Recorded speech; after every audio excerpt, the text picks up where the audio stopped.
देख रहे हैं RA भारत न्यूज 24/7 सच्चाई से रूबरू। नमस्कार, जोहार। पिछली बार मैंने आपको एक बच्ची से मिलवाया था जिसका नाम है तमन्ना झा। तमन्ना झा ने शूटिंग में जूनियर नेशनल जब क्वालिफाई किया था उस समय हमने बात की थी, और साथ ही तमन्ना से मैंने रिक्वेस्ट भी किया था कि जो भी नए बच्चे हैं जो शूटिंग वगैरह में अपना करियर बना रहे हैं उसके बारे में बताएं कि उस तरीके क्या क्या उनको करना चाहिए। उसके बाद पोस्चर वगैरह किस किस तरीके से फायरिंग वगैरह की जाती है, वो सारी चीजें आपने देखी थी। वो काफी इंटरेस्टिंग वीडियो था।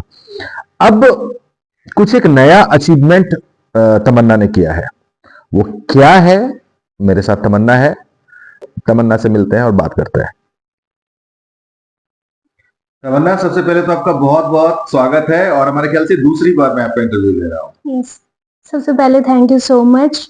जो भी ये वीडियो देखेंगे उन सभी को मेरी तरफ से नमस्ते एंड थैंक यू। पहले तो पिछली बार जब आपने जूनियर नेशनल के लिए क्वालिफाई किया था तो हमने आपसे बात की थी, और कुछ कुछ पोस्टर वगैरह भी आपने बताया था कि खड़ी होके कि कैसे फायर किया जाता है, वो सारी चीजें आपने बताई थी। इस बार जो आपने क्वालिफाई किया है, क्या है आगे आप किस चीज के लिए आप क्वालिफाई हो गए? पिछली बार मैंने जूनियर कैटेगरी में नेशनल क्वालिफाई किया था। इस बार मैंने सीनियर कैटेगरी में भी नेशनल क्वालिफाई कर लिया। प्लस मैंने केएसएस उसके बाद नेशनल क्रैक करने के बाद केएसएस ट्रायल्स होती है, उसमें आप पार्टिसिपेट करूंगी। फिर उसमें जो है इंडियन टीम ट्रायल्स के लिए फिर आगे की प्रोसेस होंगे, फिर उसमें इंडियन टीम के लिए मैं खेलूंगी।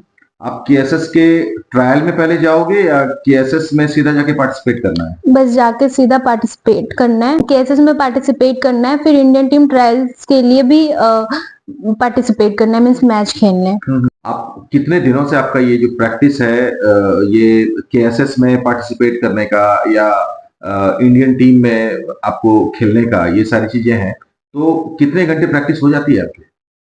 अभी तो मैं इधर से नेशनल के कुछ 3-4 महीने पहले से मैं 5-6 घंटे तो दे रही हूँ, और ज्यादा ही दे रही हूँ। फिर भी मुझे कम ही लग रहा है अपने जिस हिसाब से, क्योंकि प्रैक्टिस में तो सारा कुछ सही होता है, आप अपना बेस्ट दे रहे होते हो, स्कोर भी बहुत हाई होता है, बट मैच में आने के बाद थोड़ा सा तो डाउन चला ही जाता है। तो उसके लिए भी मतलब अभी भी मुझे कम ही लग रहा है। तो अब मैं आगे अब केसेस के लिए इंडियन टीम और ट्रायल अच्छा करने के लिए और मुझे अभी 7 to 8 आवर तो देना पड़ेगा अपने आप को। तो प्रैक्टिस दिल्ली में ही हो रही है आपकी? हाँ जी, दिल्ली में हो रही है। ओके, तो 5 से 6 घंटे मान लीजिए अभी जैसे कि आप प्रैक्टिस कर रहे हो, और उसके बाद 7 से 8 घंटे जब इंडियन टीम में जब आपको खेलना होगा, तो ये सारी चीजें जब करोगे तो उसके साथ में साथ ही साथ आपको अपनी पढ़ाई को भी लेके चलना है। हाँ, वो भी मैनेज कर ही रही हूँ। हाँ। खाना भी खुद ही बनाती हूँ।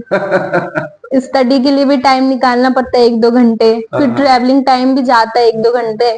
तो इन सबको ऐड करके ही फिर प्रैक्टिस करती हूँ। 5-6 घंटे भी मुझे कम ही लग रहा है अभी फिलहाल मेरे लिए तो। आगे क्या सोचा है? गोल्ड मेडल लाना है? हाँ, आगे भी हाँ, मतलब मेरा टारगेट क्या सेट करके रखा है? टारगेट तो ओलंपिक है, बट जितने कम में कम मेरे किसी एक अच्छे लेवल पे मेडल आ जाए, सबसे पहले तो वो अभी पहले वो अचीव करना है मुझे। आपको पता है ना कि हमारे गोड्डा के जो सांसद है निशिकांत दुबे, उन्होंने भी ऐलान किया है सांसद खेल महोत्सव में कि जो भी ओलंपिक में मेडल लेके आएगा उसको मेरे तरफ से पर्सनली मैं 1 करोड़ रुपया दूंगा। अच्छा। हाँ, तो ओलंपिक क्रैक कीजिए, और हमारे सांसद महोदय ने जो ऐलान किया है उसका फायदा भी ले सकते हैं आप। बिल्कुल। और सांसद महोदय ने एक ये भी बात कही कि जिस बच्चे में प्रतिभा है उस बच्चे को अगर किसी भी तरह का कुछ भी प्रॉब्लम हो रहा है तो वो हमेशा बस उनको कांटेक्ट कीजिए आप। अगर आप बताएं कि आपको क्या दिक्कत है, सांसद महोदय उसका मतलब इमीडिएट उसको शॉर्ट आउट कर लेंगे। तो ऐसा आपको क्या लग रहा है? कुछ ऐसा लग रहा है कि अभी कुछ हर्डल वगैरह आया है फिलहाल? अभी तो बहुत चीजें हैं जो भी करना है, मीन्स अभी तो बस प्रैक्टिस ही कर रही हूँ। उसमें बहुत चीजें और भी होती है, जैसे गोली होते हैं, फिर आगे ब्लेंडर वगैरह, मतलब अच्छे अच्छे इक्विपमेंट की जरूरत है अभी। वो सब अगर वो सब और अच्छे लेवल पे हो तो और अच्छा हो सकता है। अच्छा। जितने भी यंगस्टर्स इस लाइन में है, इस फील्ड को जो अपना एक टारगेट बना के चल रहे हैं कि आगे मुझे ऐसा करना है, आगे मुझे ये कुछ करना है, एक अच्छा एग्जाम्पल तो आपने सेट कर दिया है कि खुद से खाना बना रहे हो, ट्रैवलिंग भी कर रहे हो, पढ़ाई भी कर रहे हो, साथ में फायरिंग भी कर रहे हो। कैसे मैनेज कर रहे हो? अगर वो लोग ऐसा नहीं मैनेज कर पा रहे हैं तो आपको क्या कुछ गूढ़ मंत्र देना चाहेंगे कि कैसे मैनेज कर रहे हैं आप?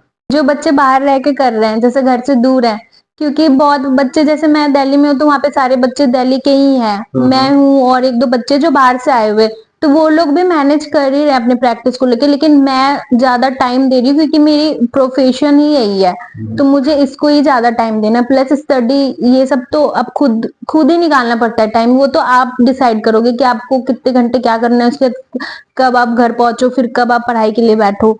बहुत बहुत बधाई आपको। Thank you. आप केएसएस में भी अच्छे अंकों से आप आगे आओ और टीम इंडिया के लिए खेलो। और मैं चाहूंगा, तमन्ना की जो तमन्ना है वो तो पूरी होनी चाहिए, और तमन्ना के साथ हम लोगों की भी तमन्ना है कि आप ओलंपिक में गोल्ड मेडल लेकर आए। और इसी शुभकामना के साथ अपने टारगेट को एकदम वो जैसे अर्जुन का था ना कि बस मछली की आंख दिखाई देती थी, बस आप सिर्फ ओलंपिक को देखो, उस ओलंपिक में आपको मेडल लाना है। इसके लिए हार्दिक शुभकामनाएं, अग्रिम शुभकामनाएं आपको। Thank you so much.